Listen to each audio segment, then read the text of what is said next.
Online मुझे सुन रहे हैं, देख रहे हैं। प्रभु यीशु मसीह की उत्तम आशीषें आपको और आपके परिवार को बहुतायत के साथ में प्राप्त हो। और आज के दिन की शुभकामनाएं और आज के दिन की ब्लेसिंग्स आपको बल और सामर्थ के साथ में प्राप्त हो। मेरा विश्वास है कि बहुत सारे लोग हैं जो रविवार को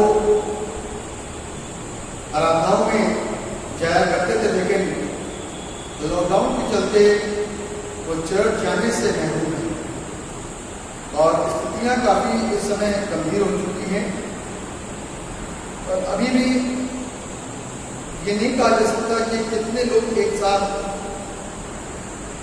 चर्च में बैठ करके जीवित परमेश्वर के नाम को महिमा दें। जो सरकार के द्वारा नए निर्देश आए हैं, हमें उनका पालन करना है और बहुत सारी चीजें हमको प्रैक्टिकल तौर पर लेकर के आने की जरूरत है। तो बहुत सारी चीजें पॉसिबल सभी चर्चेस के लिए नहीं हो सकती है, क्योंकि जो नियमावली है, जो निर्देश है, उसका इस्तेमाल हर बार करना ज्यादा पुअर चर्चों के लिए बड़ा एक्सपेंसिव होगा। तो मैं तो सोचता हूं वो चर्चेस कंटिन्यू जिस तरीके से वो ऑनलाइन कर रहे थे वैसे ही करेंगे, क्योंकि लाभ कुछ नहीं है। 10 लोग ही एक साथ मिल सकते हैं, उसके बाद दूसरा ग्रुप दस आ सकता है। तो हम लोगों को उन सारी चीजों को देखना है, समझना है और अपने आप को बचाना है, क्योंकि सरकार ने जो निर्देश दिए हैं वो हमारे हित में दिए हैं। हमको सोच के, हमको समझ करके और आप लोगों को सोच समझ करके दिए गए। और हम सब लोगों को यदि परमेश्वर से मुलाकात करनी है, हमारे पास प्रतिदिन घर में बहुत टाइम है। ज्यादा उसको समझ सकते हैं, ज्यादा उसको सीख सकते हैं। और यदि मोबाइल से चलाते हैं तो ऑनलाइन जो परमेश्वर के वचनों को सुन सकते हैं और सीख सकते हैं। यदि उस दिन पर्टिकुलर डे में आप नहीं अवेलेबल हो पा रहे हैं तो सुबह दोपहर शाम नेक्स्ट डे में कभी भी आप ध्यान से सुन सकते हैं। जबकि आज तो एक बहुत ही महत्वपूर्ण टॉपिक है जिसके ऊपर हम लोग डिस्कस कर रहे हैं, वो है त्रिएकता, ट्रिनिटी। इस त्रिएकता को समझना यानी कि परमेश्वर को समझना बहुत सारे लोगों को आसान नहीं लगता, समझना पर कठिन लगता है। और बहुत सारी ऐसी सच्चाइयां हैं जो उनकी जानकारियों में अभी तक आ नहीं पाई।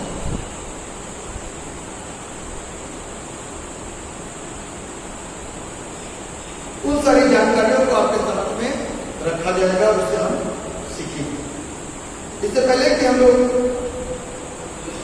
आगे बढ़े, मैं आपके सामने सबसे पहले बाइबल में से एक पाठ पढ़ूंगा जो कहा जाता है मरकुस रचित सुसमाचार, उसका पहला अध्याय, उसके 7 पद से लेकर के 13 पद तक। और उसके बाद में जब मैं इस पूरे इस अध्याय के उस पाठ को पढ़ लूंगा तो उसके बाद में प्रार्थना करके वचन को आरंभ करूंगा। मेरे साथ निकाल लीजिए मरकुस रचित सुसमाचार, उसका पहला अध्याय और उसके 7 पद से लेकर के 13 पद तक, जहां पर इस प्रकार से लिखा हुआ है, और ये विचार करता था, मेरे बाद वो आने वाला है जो मुझसे शक्तिमान है। मैं इसे योग्य नहीं कि झुककर उसके जूतों का बंद खोलूं।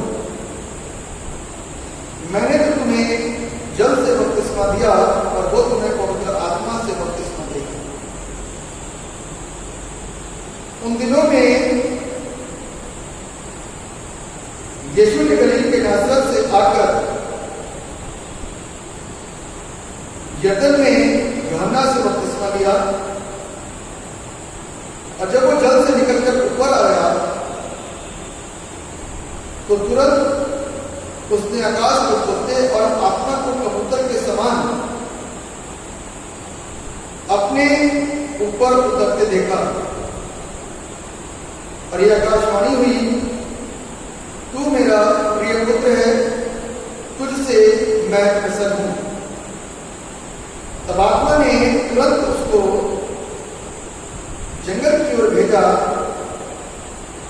जंगल में 40 दिन तक शैतान ने उसकी परीक्षा की, और वो वन पशुओं के साथ रहा और स्वर्गदूत उसकी सेवा करते रहे। ये प्रभु यीशु क्रिस्त का सुसमाचार है। प्रभु यीशु क्रिस्त की स्तुति हो। हम सब एक साथ बोल सकते हैं आमीन। जो ऑनलाइन सुन रहे हैं, देख रहे हैं, परमेश्वर आपको आशीष दे। आइए हम सब लोग अपनी आंखों को बंद करेंगे और दुआ में एक साथ शरीक होंगे। जीवित और समर्थित पिता परमेश्वर, राजाओं के राजा, प्रभु के प्रभु, सर्वशक्तिमान, सबसे ऊंचे पे विराजमान परमेश्वर, सर्वोच्च परमेश्वर, सर्व समर्थी, आपके नाम की स्तुति और आपकी तारीफ और आपकी प्रशंसा करते हैं। आपके उस बड़े नाम के लिए, आपके उस बड़े काम के लिए, आपकी उस सच्ची वास्तविकता के लिए, आपके अस्तित्व के लिए, आपके प्रयासों के लिए, आपकी योजना के लिए, आपके द्वारा ठहराए गए तमाम उन अनंत जीवन को प्राप्त करने वाले उन प्रयासों के लिए जो मंद में होते रहे, आपके द्वारा उस पृथ्वी के लिए जिसके द्वारा मनुष्य और पिता का पुनः मेल मिलाप हो सका, आपके नाम को महिमा देते हैं और इस दुआ करते हैं मेरे पिता कि इस वक्त में आप हमारी सहायता और मदद करें। हम यीशु के नाम से आपसे बुद्धि मांगते हैं, अगुवाई मांगते हैं, आपके उस ज्ञान को चाहते हैं और पवित्र आत्मा की सामर्थ्य के द्वारा मेरे पिता वो गहरी बातें चाहते हैं जो अभी तक मेरे संज्ञान में नहीं, लेकिन आप बताने वाले हैं, जो हम सबसे मुखातिब होंगे और मुखातिब होंगे। हर एक सुनने वाला शख्स ध्यानपूर्वक अपने मनों को, अपने ध्यानों को परमेश्वर के वचनों के ऊपर केंद्रित करे, ताकि हम सब आशीष पाएं और हमारे को नए दिशा निर्देश प्राप्त हो सके और ज्ञान मिल सके। आप दया करेंगे तो हम आशीष पाएंगे। धन्यवाद होता पिता कि जो कुछ हमने आपसे विश्वास से मांगा, आपने सुना, आपने मदद की, आपका धन्यवाद। इस दुआ को उद्धार करने वाले एकमात्र जीवित और समर्पित प्रभु यीशु नासरी के नाम करके मांग लेते हैं। ऐसा सुनिए और कबूल कीजिए। आमीन। जितने लोग दोबारा जुड़ रहे हैं या जुड़ते चले जा रहे हैं, आप सबको मेरा जय मसीह की। परमेश्वर आप सबको आशीर्वाद दे। और जिस विषय के ऊपर आज बात करने जा रहे हैं, अपने आप में बड़ा महत्वपूर्ण विषय है और उसको बोलते हैं ट्रिनिटी, यानी कि ट्राई, यानी कि तीन की यूनिटी। यूनिटी का मतलब होता है एकता, एकल और एक मत, एक बात, एक काम, एक सोच, एक योजना, और वो तीनों कनेक्टेड और तीनों जुड़े हुए और तीनों एक।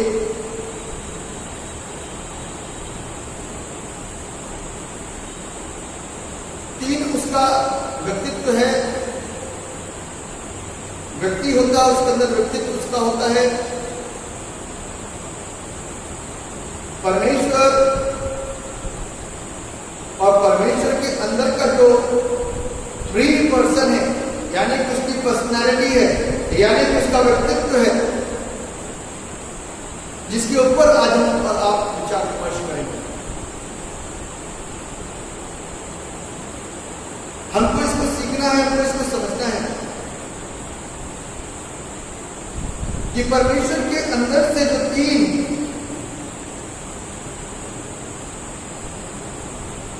पर्सन और उनके व्यक्तित्व और उनके काम जो प्रकट हुए समय समय पर, उसकी जानकारियों को हमको सीखना बहुत जरूरी और अनिवार्य है। बहुत सारे लोगों का मानना है ये पॉसिबल नहीं है,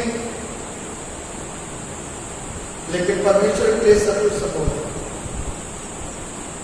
पवित्र आत्मा के लिए सब कुछ संभव है। उसने कोई ऐसी चीज नहीं जो असंभव हो। तो मुझको और आपको अपनी मर्जी के अनुसार बना सकता था, बना सकता है, और जब तक नहीं हो सकता बना दे, लेकिन वो जबरदस्ती करने वाला परमेश्वर नहीं है, फोर्स डालने वाला परमेश्वर नहीं है, प्रेशर के साथ में काम करवाने वाला परमेश्वर नहीं है। वो परमेश्वर अपनी शिक्षाओं को लेकर के लोगों को कहता है मन फिराओ, और परमेश्वर के सम्मुख और उसके समक्ष में सिधाई और खराई के साथ में खड़े हो।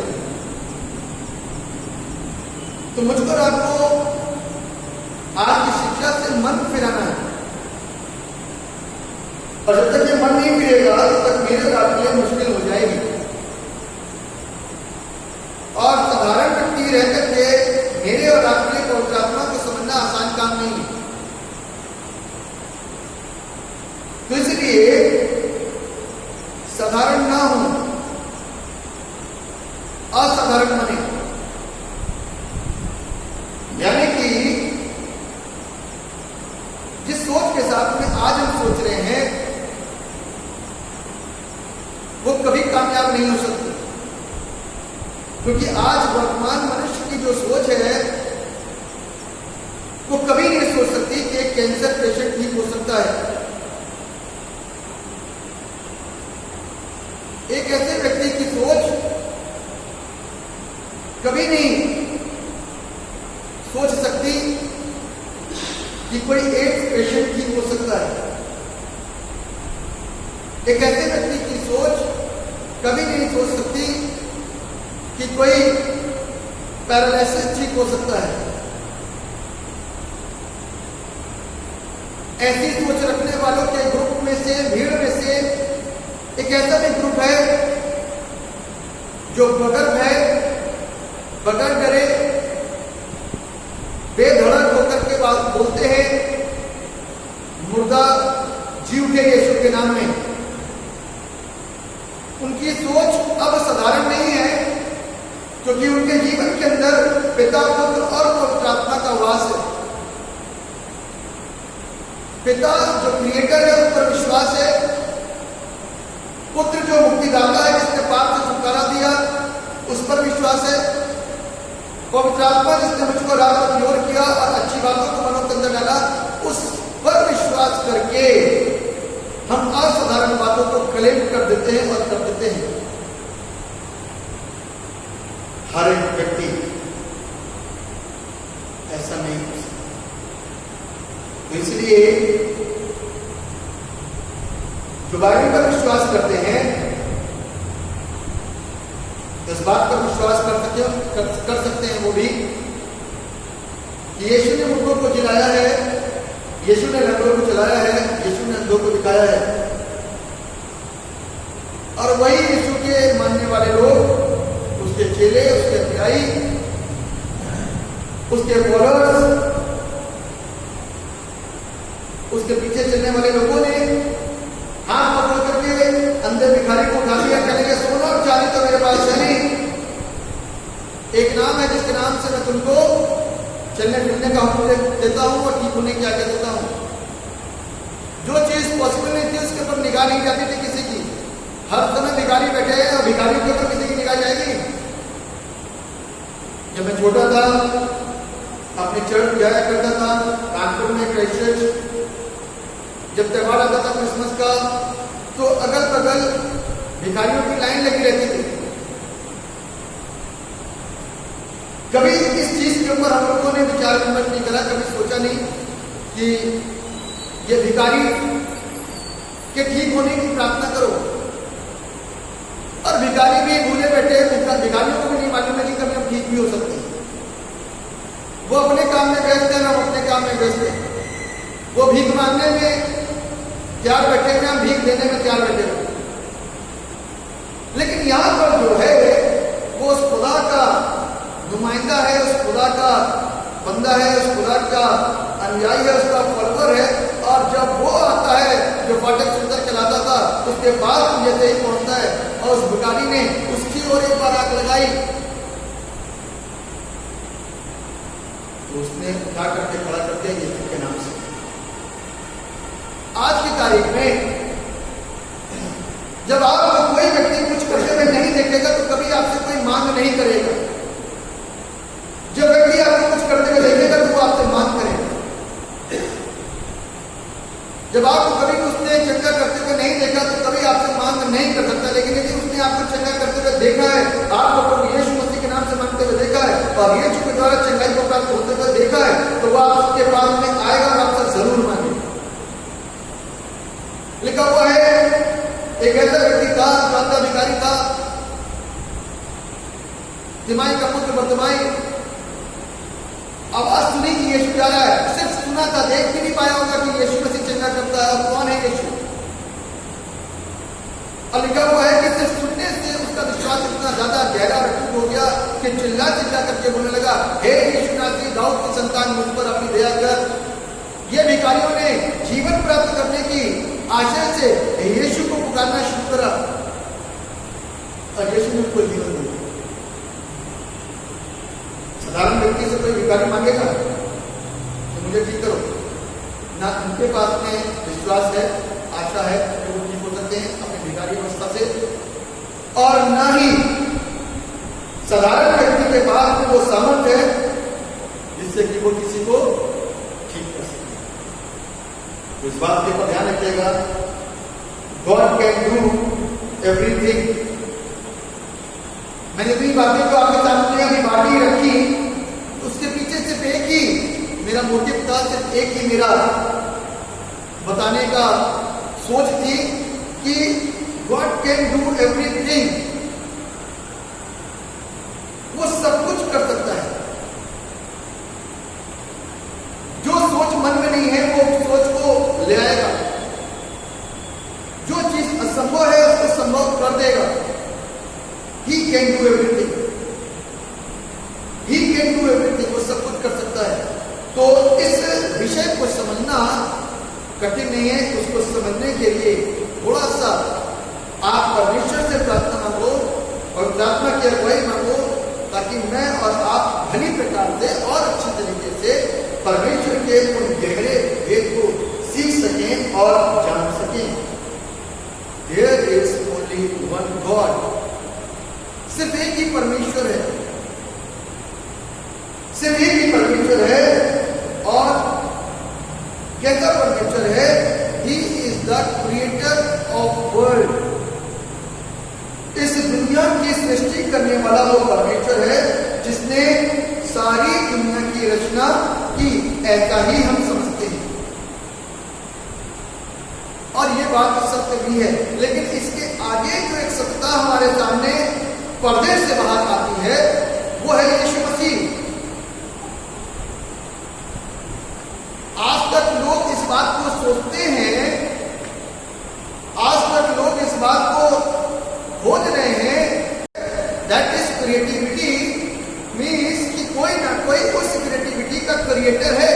और आज तक उस क्रिएटर को जान न सके लोग सिर्फ इस बात को बोल देते हैं बड़े साधारण से शब्दों के अंदर कि there is some spiritual and supernatural power. Who is that? That is God, Yahweh. वो परमेश्वर है जो सुपरनैचुरल है, जो बोला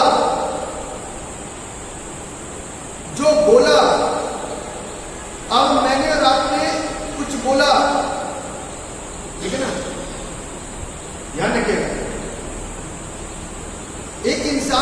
है बीमार। ध्यान से सुनना जी, एक इंसान होता है बीमार, बहुत दिनों से कुछ नहीं बोला उसने, लेकिन आपको आवाज आई कुछ बोला, एक आवाज आई कि कुछ बोला। अब बोला क्या? बोला क्या उसने? इसको तो आप ध्यान देकर के सुनने की कोशिश करोगे कि बोला क्या। जो बोला वो वर्ड है।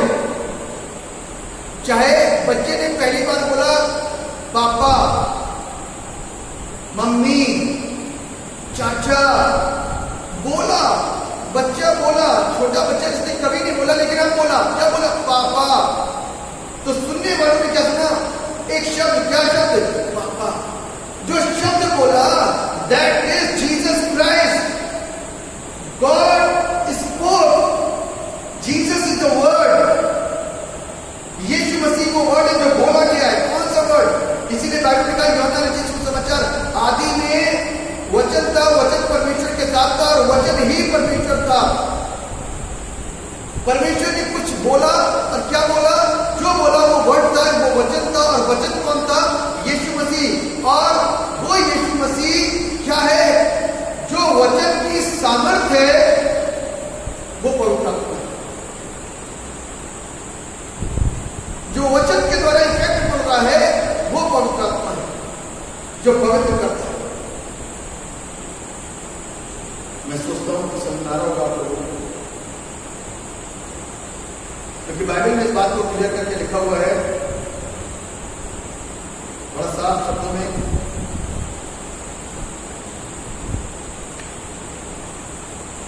कि परमेश्वर God the father spoke. Spoke का मतलब सिर्फ होता है बोलना, वर्ड का मतलब होता है वचन। स्पोक क्या बोला? अब जो बोलना था क्या बोला? आकाश और पृथ्वी बन जाएं। आकाश में राज करने वाली बड़ी बड़ी शक्तियां बन जाएं। बोलता जा रहा है और जो वचन है यानी कि वो अंदर से जो वचन निकल रहा है दैट इज जीसस क्राइस्ट, वो बात कर रहा है, वो काम कर रहा है और पवित्र आत्मा उस सामर्थ्य को पूरा कर रहा जाता है। आज की तारीख में यदि आप और हम या कोई और डॉक्टर आया, आपने कहा डॉक्टर आया, डॉक्टर ने बोला, क्या बोला? डॉक्टर ने ये बोला कि इनको आज खाना नहीं देना, या डॉक्टर ने बोला कि आज पूरे दिन इनको ड्रिप चढ़ेगी, डॉक्टर ने बोला कि रात में सोते वक्त ये वाली दवाई दे देना। तो जो बोला उसने, आपने वैसा काम करा और जब उस चीज का सेवन किया गया तो वहां उस चीज की जो बोला गया था उसका इस्तेमाल काम कर रहा है। मैं सोच रहा हूं समझ में आ रहा होगा धीरे धीरे, आपको बहुत सा टाइम लगेगा लेकिन चलना।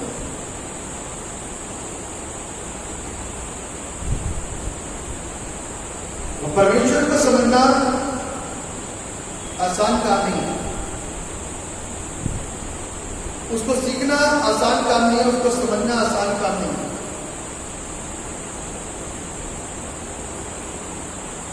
बाइबल जो हम लोगों को पूरी रीति से शिक्षित करती है, बाइबल जो हम लोगों को पूरी रीति से सिखाती है। मैंने एक उदाहरण दिया, एक ऐसा बाप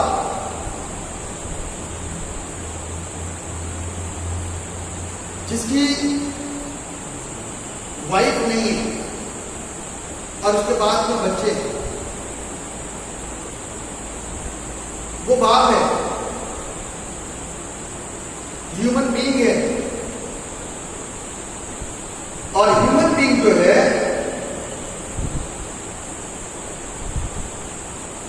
वो क्या कर रहा है? वो अपने रोल अदा करेगा। एक समय वो अपने बच्चे के बाप बनेगा,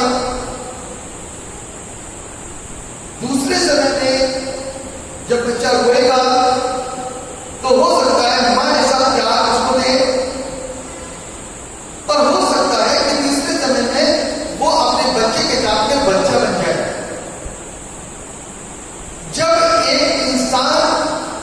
अपने अंदर से, मैं ये सिर्फ इंसान की बात कर रहा हूं, जब एक इंसान अपने अंदर से इस प्रकार की 3 अदाकारी को एक वक्त दिखा सकता है, तो व्हाई नॉट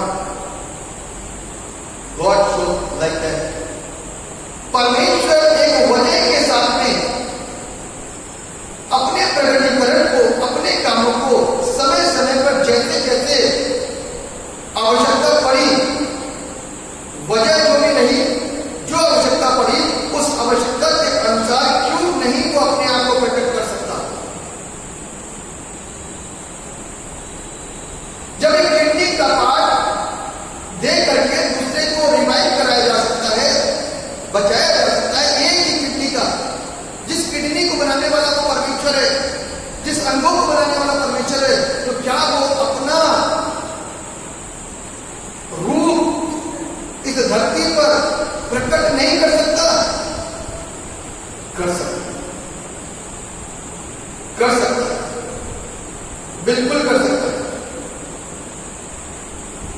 और करके उसने ये सारी चीजों को दिखा भी दिया कि परमेश्वर ने किस प्रकार से अपने काम को, मैं आपको बताना चाहता हूं, क्रिएशन के समय में जब सृष्टि हुई, जब सृष्टि का निर्माण हुआ, तो मैं बाइबल वर्ड्स आपके सामने रेफरेंस शेयर करूंगा, आप उसको लिख लेना, जो लोग ऑनलाइन उसको देख रहे हैं, सुन रहे हैं। यदि मेरी आवाज क्लियर आ रही होगी तो आप लोग एक बार तो बता सकते हैं कि हाँ आपकी आवाज क्लियर आ गई है। तो इस बात को जानना, क्रिएशन के वक्त में जो परमेश्वर है, मैंने आपको आलम में बताया था कि वो बोला, ठीक है ना, मेरे साथ बाइबल वर्ड्स बोल सकते हैं आप। उत्पत्ति उसका पहला अध्याय और उसका तीसरा पद। उत्पत्ति 1:3। तब परमेश्वर ने कहा, तब परमेश्वर ने कहा, अभी तक मैंने बोला कि कहा, और जब मैं बोलूं क्या कहा, तो वो है उजाला, वो है वर्ड। जब परमेश्वर ने कहा, गॉड इसको क्या कहा, उजाला हो। और क्या हुआ वहां पर, उजाला हुआ, क्योंकि वहां पर लिखा हुआ है कि गहरे जल के ऊपर परमेश्वर का आत्मा मंडरा, कार्य होने शुरू हो गए, कार्य होने शुरू हो गए, इफेक्ट आना शुरू हो गया। इसीलिए मैंने आपको बताया था कि जो चीज परमेश्वर ने बोली, जो चीज परमेश्वर ने बोली, वो कौन है, गॉड द फादर, और जो शब्द मुझसे निकला उजाला हो वो कौन है, गॉड द सन। मतलब कि जो वचन निकलता है वो गॉड द सन है। बाइबल रेफरेंस के लिए आप यूहन्ना 1:1 को कोट कर सकते हैं। यूहन्ना रचित सुसमाचार उसका पहला अध्याय और उसका पहला पद।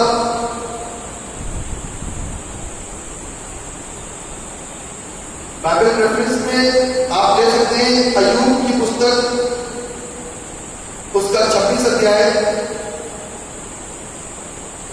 अय्यूब की पुस्तक उसका 26 अध्याय और उसके 12वें पद को देखिए। अय्यूब 26 उसका 12वां पद। वो अपने बल से समुद्र को शांत करता और अपनी बुद्धि से रहन को झेल देता है। उसकी श्वास से आकाश मंडल स्वच्छ हो जाता है। वो अपने हाथ से वेग भागने वाले नाग को मार देता है। तो परमेश्वर की गति से क्या क्या, परमेश्वर के कहने से क्या क्या हो जाता है। और पवित्र आत्मा जब अपने काम में आता है तो हमको और आपको पूरी रीति से अपनी सामर्थ्य से भरता है और सामर्थ्य कार्यों का प्रकटीकरण होना शुरू होता है। ये परमेश्वर के वचन का सामर्थ्य है कि जिसको पढ़ करके मनुष्य बदल चुका है। और अन्य पुस्तकों को पढ़ करके कोई नहीं बदला, लेकिन परमेश्वर के वचन को पढ़ के लोग बदलते हैं। परमेश्वर के नाम से प्रार्थना करके लोग चंगे होते हैं। परमेश्वर के नाम से जब परमेश्वर से मांगा जाता है, उनका नाम क्लेम किया जाता है, तो पवित्र आत्मा अपने काम को करता है। जैसे ही दुष्ट आत्मा को आप और हम क्लेम करते हैं, परमेश्वर से बोलते हैं, यीशु के नाम से मांगते हैं और इस बात को वचन के द्वारा क्लेम करते हैं। शैतान कलाम में ऐसा लिखा है कि कोई शरीर को छोड़ करके चला जाता है, कोई अधिकार इस शरीर के ऊपर नहीं है, तो पवित्र आत्मा वहां पर काम करता है और उसको पूरा हिला करके रखता है अपने सामर्थ्य द्वारा, और शैतान उस शरीर को छोड़ करके चला जाता है। यहां पर एक परमेश्वर का काम हो रहा है। तो जिस चीज को मैंने आपको बताया वो है कि परमेश्वर ने बोला, जो बोला वो वचन था, बोलने वाला पिता था, और जो वचन निकला वो पुत्र था, और पवित्र आत्मा के सामर्थ्य द्वारा काम हुआ। दूसरी बात मैं आपके साथ में शेयर करूंगा, देह धारण से संबंधित। क्या से संबंधित? देह धारण। इसको इंग्लिश में बोलते हैं इनकार्नेशन। देह धारण से संबंधित जो आपके साथ में बात कर रहा हूं वो ये है, परमेश्वर ने अपने एक लौते बेटे को दिया। यूहन्ना 3:16 के अंदर लिखा है, क्योंकि परमेश्वर ने जगत से ऐसा प्यार किया कि उसने अपने इकलौता पुत्र दे दिया, ताकि जो कोई उस पर विश्वास करे वो नाश न हो परंतु अनंत जीवन पाए। और लिखा हुआ है, परमेश्वर पुत्र पैदा हुआ। परमेश्वर पिता ने क्या करा? अपना बेटा दिया, और परमेश्वर पुत्र क्या हुआ? पैदा हुआ। और परमेश्वर पवित्र आत्मा मरियम के गर्भ में आ गई, और क्या हुआ? वहां से संतान जो आई वो यीशु मसीह थी। और यहां पर भी तीन प्रिय परमेश्वर की उपस्थिति को, उसके अस्तित्व को, एक्सिस्टेंस को एक साथ दर्ज किया गया और देखा गया और समझा गया। बहुत इंपॉर्टेंट।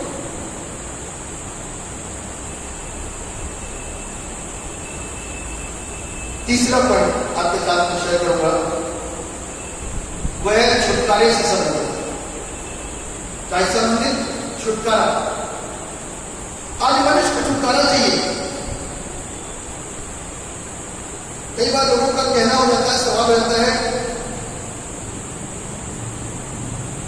कि यीशु मसीह क्यों मरा? तो उसको आपको और हमें बताना है, मरा शब्द बाद में बताइए, जन्म शब्द पहले बताइए।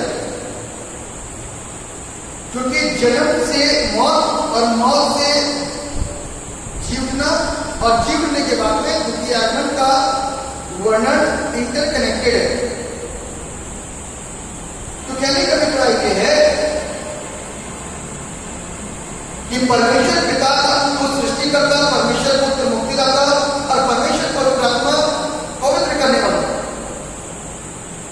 और जब परमेश्वर पिता, परमेश्वर पुत्र और परमेश्वर पवित्र आत्मा एक साथ हैं, और इस बात को देख रहे हैं कि बागे अदन के अंदर जो पाप हो गया, बागे अदन के अंदर जो गुनाह हो गया, बागे अदन के अंदर जो अनाज्ञाकारिता आ गई, इस अनाज्ञाकारिता को, इस पाप को कैसे तोड़ा जाए, कैसे दूर किया जाए? तो उसके लिए परमेश्वर ने क्या कहा? चलो मैं न्यायियों को भेजता हूं, न्यायी मेरी बात सुनेंगे और वो जाकर के लोगों को बताएंगे। और न्यायियों से पहले परमेश्वर के सामने बहुत सारे लोग आए। आदम तो था ही, नूह आया, अब्राहम आया, मोसेस आया, सब लोग आए। सब लोगों के द्वारा परमेश्वर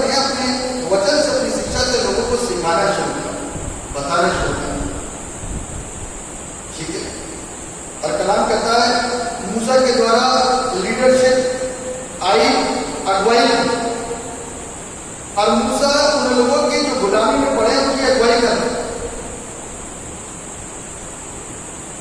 और बाइबल बताती है कि परमेश्वर का एग्जिस्टेंस वहां पर मौजूद है। रात में वो क्या है, आग का खंभा, और दिन में क्या है, वो बादल। बड़ा अलग सा नहीं लगता है? देखने वाले कौन थे? Moses, human being. देखने वाले कौन थे? इस्राएलिट, ह्यूमन बीइंग, एक मनुष्य। और दिन में देखते हैं कि बादल हो गया, और रात को देखते हैं खंभा हो गया, आग का खंभा, जिसकी रोशनी में वो मार्ग में चल रहे हैं, रास्ते पार कर रहे हैं, और जिसकी ठंडक में बादल आने से धूप के प्रकोप से बच जाते हैं, जिसकी ठंडक से हम और आप सुरक्षित है और हमको पैदल यात्रा करनी तो करते चले जाएंगे। सारा व्यक्ति, सारे लोग, सारा इजरायली, मूसा, वो परमेश्वर के अद्भुत काम को देख रहे हैं, उसके एक्सिस्टेंस, उसकी मौजूदगी को वहां पर महसूस करते थे। लेकिन इंसान कभी नहीं समझा, इजरायली कभी नहीं समझे। फिर करते करते न्यायों का युग आया, न्यायों ने न्याय करना शुरू करा, सिखाना शुरू करा, लेकिन इंसान की बुद्धि में नहीं आया। फिर परमेश्वर ने राजाओं को नियुक्त करा, राजाओं के द्वारा सिखाने की कोशिश करी, राजाओं की बुद्धि में नहीं आया। फिर परमेश्वर ने अपने नबियों को भेजा, नबियों के द्वारा सिखाने की कोशिश करी, लेकिन लोगों की समझ में नहीं आया। और तब परमेश्वर को इस बात का आभास हो चुका था, उसको पता था कि इंसान कभी भी ठीक नहीं सकता, कभी भी ठीक हो नहीं सकता। उसके लिए सिर्फ मेरे पे काम करना है। हो सकता है कि मेरे आने के बाद में भी इंसान ठीक ना हो, लेकिन जो ठीक होना चाहेगा वो ठीक हो जाएगा। मेरी बात को समझिएगा, जो ठीक होना चाहेगा वो ठीक हो जाएगा, क्योंकि सदा से मनुष्य के छुटकारे के लिए, मनुष्य के पाप से आजाद होने के लिए, मनुष्य के ऊपर दंड की जो आज्ञा है, मनुष्य के लिए पाप की जो मजदूरी की जो एक दंड है और मृत्यु है, उससे बचने के लिए मनुष्य यदि प्रयास करेगा, मनुष्य यदि कोशिश करेगा तो वो बच सकेगा। लेकिन वहां पर किसी भी जानवर का खून काम नहीं आएगा, क्योंकि आमूमन जब बलिदान होता है तो खून उसमें सबसे ज्यादा इंपॉर्टेंट रोल अदा करता है। और खून जिसके विषय में व्यवस्था की पुस्तक उसकी व्याख्या के अंदर लिखा है, उसके अंदर लाइफ है, उसके अंदर जीवन है। और खून जो है ना, खून बलिदान के लिए मेरे और आपके गुनाह के प्रति किसी जानवर का बलिदान किया जाता था, और किसी जानवर का लहू पाप के बदले में, मेरे पाप के बदले में उसके ऊपर छिड़का जाता था, ताकि मेरे गुनाह माफ किए जाएं। लेकिन ऐसा पॉसिबल नहीं हुआ, ऐसा संभव नहीं हुआ। इसलिए परमेश्वर ने एक देह तैयार करी, और उस देह को क्या करा, इस धरती पर भेजा, अर्थात प्रभु यीशु मसीह को, जिसके लिए मैंने क्या बताया, इनकार्नेशन, देह धारण। गॉड सेंड हिज बिगॉटेन सन, परमेश्वर ने अपने इकलौते पुत्र को धरती पर भेजा। अब आप कह सकते हो कि पुत्र ही क्यों भेजा, पुत्र नाम क्यों आया, ये क्यों नहीं कहा कि मैं परमेश्वर स्वयं आ गया। यदि परमेश्वर स्वयं आ जाएगा तो कोई भी व्यक्ति जो आज की तारीख में संसार में पाया जाता है, वो डायरेक्ट उसके पीछे दौड़ेगा, बगैर परिश्रम करे, बगैर मेहनत करे। और परमेश्वर आ जाएगा तो हो सकता है कि उसका क्रोध भी हमारे पर प्रकट हो, परमेश्वर आ जाएगा तो हो सकता है उसकी दया भी हमारे पर प्रकट हो। तो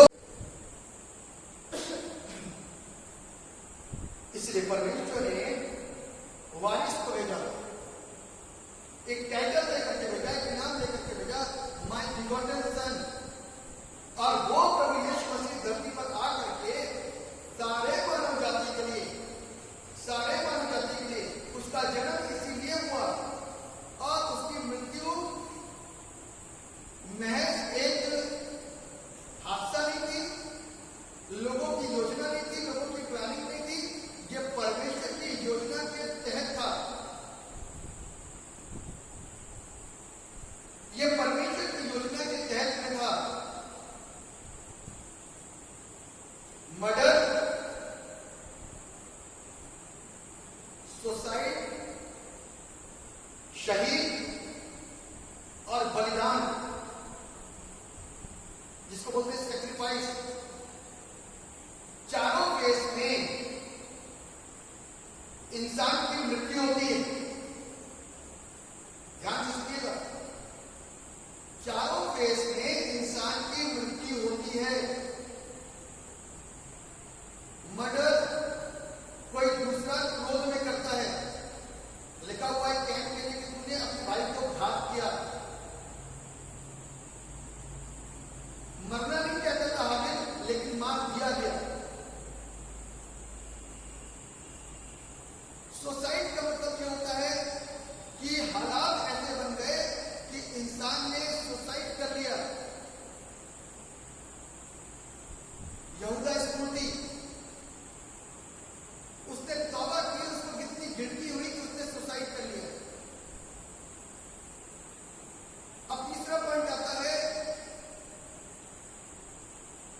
शहीद होना, तो बॉर्डर पे खड़ा हुआ वो जो व्यक्ति है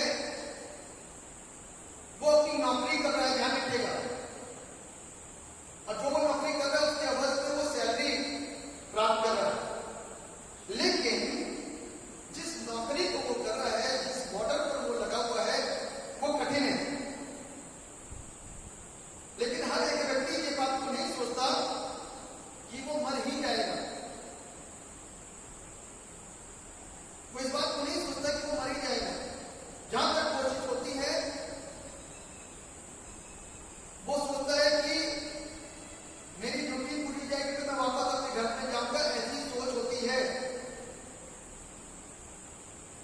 और यदि उनमें से जो मर गए वो शहीद रहते हैं, जो बच गए वो वापस आ जाते हैं।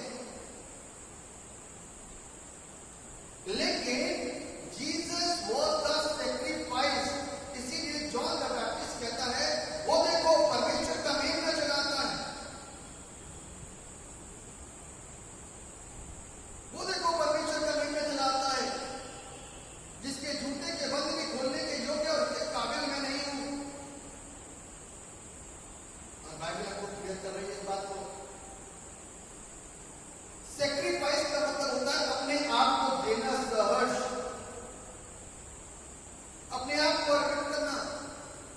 तो कोई लोग इस भ्रांति के अंदर ना रहे कि यीशु मसीह को मारा गया, उसने इस मौत को स्वीकार किया। ये इंपॉर्टेंट बात है। उसको कोई ताकत मार नहीं सकती थी, खुदा को कोई मार नहीं सकता, ईश्वर को कोई मार नहीं सकता। जिसके पास में सारे अधिकार हैं उसको कोई छू भी नहीं सकता। लेकिन अब ये सोचने की बात है कि एक डाकू वहां पर खड़ा कर कहता है कि तू भी बच और हमें भी बचा। इस बात को वो डाकू कहता है तू भी बच और हमें भी बचा। लेकिन वहीं पर हम देखते हैं थोड़े दिन पहले वो मुर्दे को जिंदा करके आ रहा है। वहीं पर हम देखते हैं कि वो ऐसी चेंगाइयों को दे रहा है जहां से लोग कभी भी ठीक हो नहीं सकते, लेकिन वहां पर उसको जीवन दिया।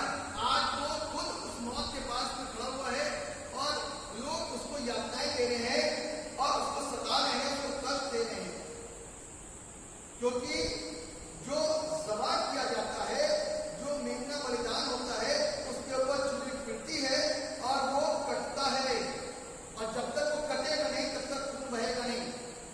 यीशु मसीह हमारे और आपके लिए सैक्रिफाइस बनकर के आया, बलिदान बन के आया, वो मेमना बनकर के आया, ताकि मैं और आप पूरी तरीके से बच सकें।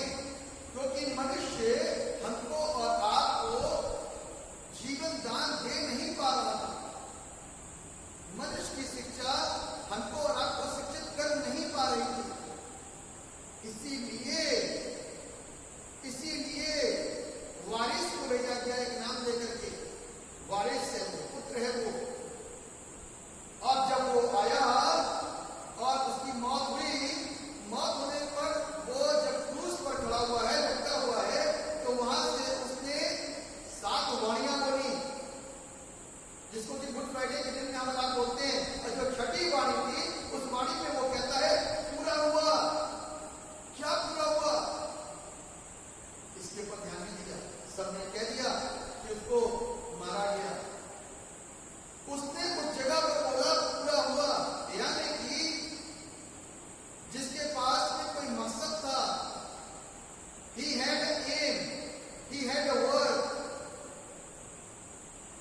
उसके पास में एक लक्ष्य था, उसके पास एक काम था, जिस काम को उसने पूरी रीति से परमेश्वर की आज्ञा होकर के समाप्त किया और पूरा किया।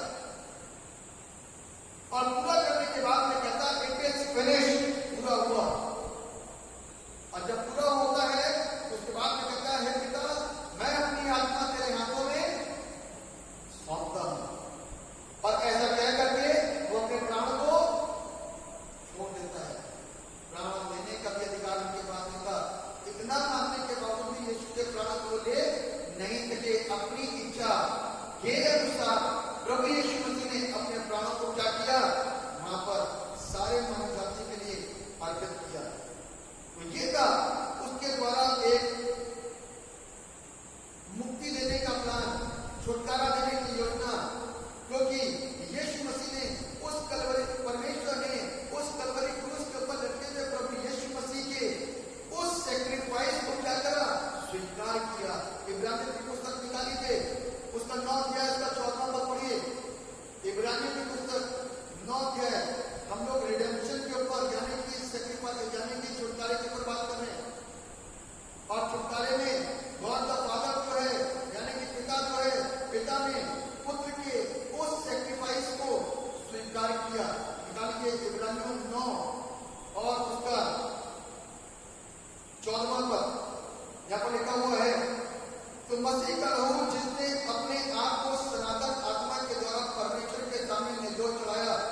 कि मैं हूं, मुझे भेज, मैं जाऊंगा।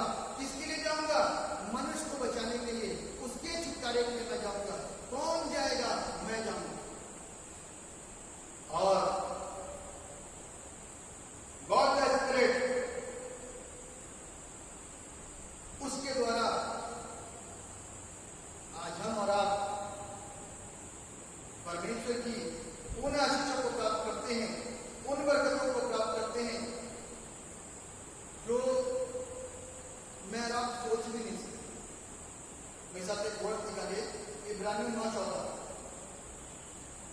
इसी में यहां पर बड़ा लिखा हुआ है, तो मसीह का लहू जिसने अपने आप को सनातन आत्मा के द्वारा, कौन सी आत्मा के द्वारा? सनातन आत्मा के द्वारा परमेश्वर के सामने निर्दोष है। सनातन आत्मा के द्वारा, किसके द्वारा? यहाँ पर God the Father, God the Son and God the Holy Spirit तीनों मौजूद हैं। सनातन शब्द का जो यहाँ पर इस्तेमाल किया गया है वो लिखा है जिसने, यानी कि मसीह का लहू जिसने अपने आप को सनातन आत्मा, यानी कि उस आत्मा के विषय में जिक्र है, सनातन आत्मा के द्वारा, क्योंकि उस समय उसको जो स्पिरिट के बल मिल रहा था, वरना पूरी रीति से परेशान हो जाता। आज की तारीख में मैं और आप जब पवित्र आत्मा से भरे होते हैं, स्थितियां कुछ भी हो, लेकिन पवित्र आत्मा हमारे हृदयों को शांत बनाता है और आनंदित करता है। जो चीज पुत्र के पास में थी वही चीज आज हम लोगों के पास में है। जो चीज पुत्र महसूस करता था वही आनंद को हम और आप महसूस करते हैं। जब पीड़ाओं के अंदर हम और आप होते हैं, परेशानियों में, समस्याओं में जब हम और आप घिरे होते हैं, तो वहीं पर पवित्र आत्मा मेरी और आपकी सहायता और मदद करता है। जिस तरीके से यहाँ पर किया गया, इस चीज को हम लोगों को सीखना और समझना है। चौथा पॉइंट, उद्धार से संबंधित। उद्धार से संबंधित आप और हम जानते हैं कि एक बड़ी खूबसूरत सी कहानी थी प्रोडिगल सन की, मुस्रिफ बेटे की। बहुत अच्छे तरीके से हम और आप जानते हैं कि परमेश्वर पिता ने, तो परमेश्वर पिता, लेकिन जहां तक वो कहानी दी जा रही थी वो एक्चुअल में परमेश्वर पिता को संबोधित किया जा रहा था कि वहां पर जो परमेश्वर पिता का स्वभाव है ना, वो है एक पापी को स्वीकार करना।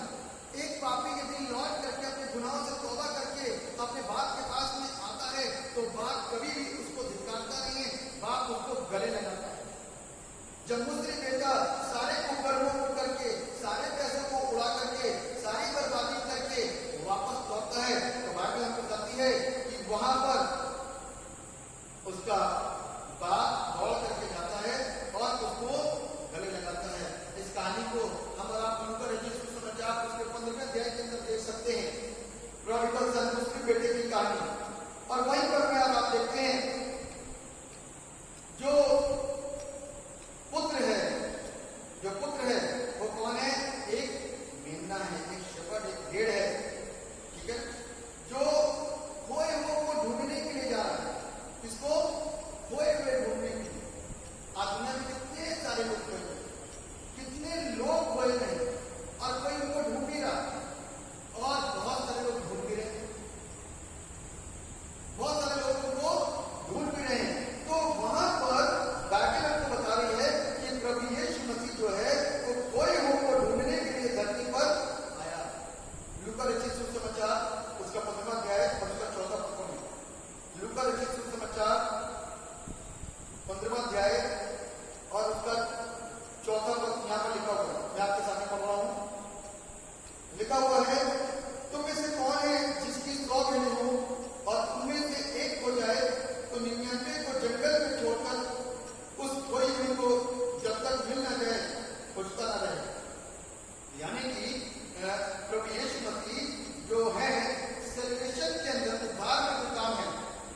वो है कम्युनियन से संबंधित। गॉड द फादर जो है वो हमको उस फेलोशिप के लिए इनवाइट करता है। काहे के लिए? फेलोशिप के लिए, उस संगति के लिए, जो संगति मेरी और आपकी उस प्रभुभोज के वक्त में होगी। तो हमको और आपको उस संगति को कंटिन्यू रखना है। प्रभुभोज मेरे और आपके लिए बहुत इंपॉर्टेंट है। जब मैं और आप उस प्रभुभोज को ग्रहण करते हैं, उस प्रभुभोज को लेते हैं, तो हम और आप परमेश्वर पिता की द्वारा जो इन्विटेशन हमको मिलता है, ये हम लोग बोलते ना, ईमान के साथ पास आओ। तो ये कौन बोल रहा है? इन्विटेशन कौन दे रहा है? ईमान के साथ में पास आओ, परमेश्वर पिता। वो इन्वाइट करा मुझको आपको, और लिखा हुआ है जो पुत्र है वो हमको और आपको, हमारा और आपका उस फेलोशिप के अंदर मेल मिलाप कराता है। किसके साथ में? पिता के साथ में। सन reconciliate our relation with God in the fellowship। उस फेलोशिप के अंदर क्या हो रहा है? मुझको और आपको उसके साथ में जोड़ने का काम किसने करा था? यीशु मसीह।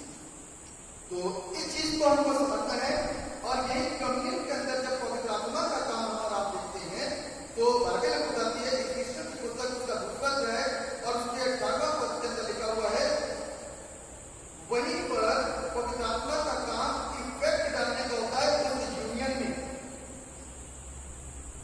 उस संगति में, उस फेलोशिप के अंदर वो इफेक्ट डालता है, ताकि हम ब्लेस किए जाए, आशीषित हो और परमेश्वर के नाम को महिमा दे सके। तो हमको आपको इस बात को सीखने की जरूरत और आवश्यकता है कि प्रभु यीशु मसीह पवित्र परमेश्वर पिता, परमेश्वर पुत्र और परमेश्वर पवित्र आत्मा, ये कभी भी एक दूसरे से जुदा नहीं हुए, कभी भी एक दूसरे से अलग नहीं हुए। इनकी मौजूदगी, इनके काम सदा होते रहे, और इनके काम एक दूसरे के द्वारा होते रहे।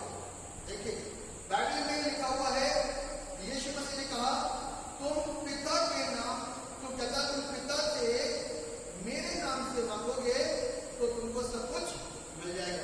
तुमने आज तक पिता से मेरे नाम से कुछ नहीं मांगा, इसलिए तुमको कुछ भी नहीं। इसलिए बाइबल हमको सिखाती है, बाइबल हमको बताती है कि तुम पिता से मेरे नाम से मांगो तो तुमको दिया जाएगा। अब हम पिता से मांगते हैं, पिता यीशु मसीह के नाम से इस बीमार को चंगा कर दे। तो अब चंगा करने के लिए कौन जा रहा है? सामर्थ। और सामर्थ कौन है? पवित्र आत्मा। वो सामर्थ कौन है? पवित्र आत्मा। और पवित्र आत्मा क्या कर रहा है? जीवन दान दे रहा है। पवित्र आत्मा क्या कर रहा है? और जब इस प्रकार की चंगाइयां मुझको और आपको मिलती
क्योंकि कहने वाला भी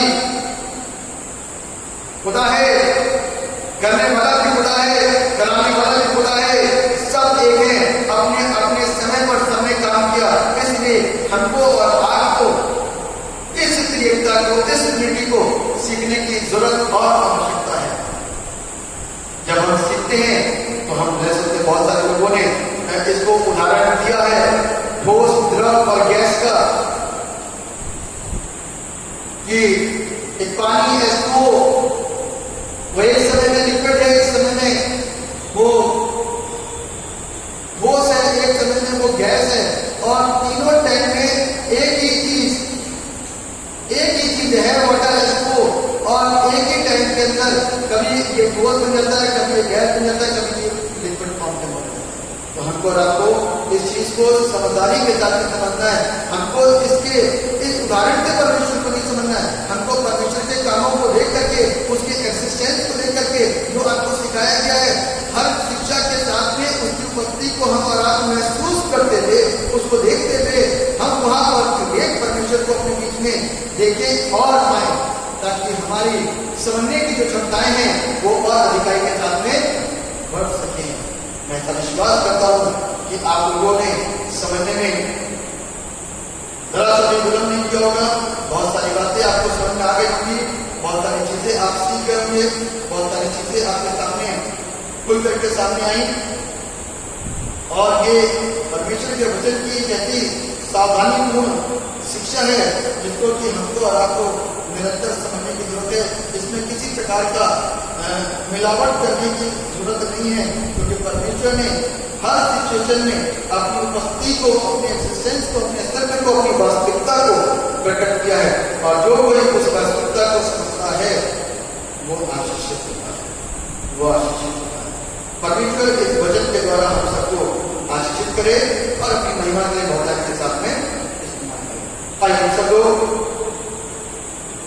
छोटी सी प्रार्थना करेंगे और परमेश्वर के नाम को महिमा,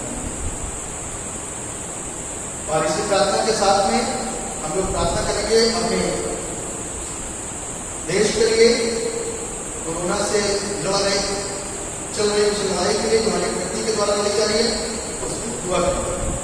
जीवन को समर्पित पिता परमेश्वर, धन्यवाद देते हैं इस वचन के लिए, इस वचन पर अपनी मोहर लगा देते हैं, ताकि ये वचन हमारे जीवनों के अंदर काम करे और हम ब्लेस्ड हों, आशीषित हों, और आपके नाम को धन्यवाद दें। हमारे समस्त पाप, हमारे समस्त अपराधों को क्षमा कीजिएगा, अपनी महिमा के समान हमारी हर जरूरत आपके नाम के द्वारा पूरी कीजिए, और महिमा से बात करना। अपने वचन के ज्ञान से कर्मता हमको प्रकाशित करिए, ताकि आपके वचन के आईने में प्रभु हम उस सारे खुलासों को जान सकें जो आज भी हमारे लिए भेद बने हुए हैं। आप सिखाएंगे, हम सीखेंगे, हम समझेंगे। अपनी दया और अपनी करुणा हम सब सुनने वालों के ऊपर और बोलने वालों के ऊपर बनाइए, ताकि हम सब निरंतर आशीषित होकर के आपके नाम को धन्यवाद दे सकें। दुआ करते हैं पिता परमेश्वर, हमारे देश के लिए, सारी दुनिया के लिए जो एक बड़ी लड़ाई एक वायरस से लड़ रही है, कोरोना वायरस है, एक ऐसा संक्रमण जिसकी चपेट में आने वाला इंसान मर भी रहा है और बच भी रहा है। यदि कई बच जाए और एक मर जाए तो इस बीमारी का ये दावा हो जाता है कि ये मौत को लेकर के आई है, और उस मौत से लोगों को डर हो गया, क्योंकि जैसे ही बीमारी निकट आती है, किसी को छूती है, उसके अंदर एक भय रहता है कि अब मैं नहीं बचूंगा। हम दुआ करते हैं पिता, आप दया करिए और सबको संभालिए और सबको बचाइए। इस संक्रमण को क्या पिता इस दुनिया से, देश से अलग कर देते।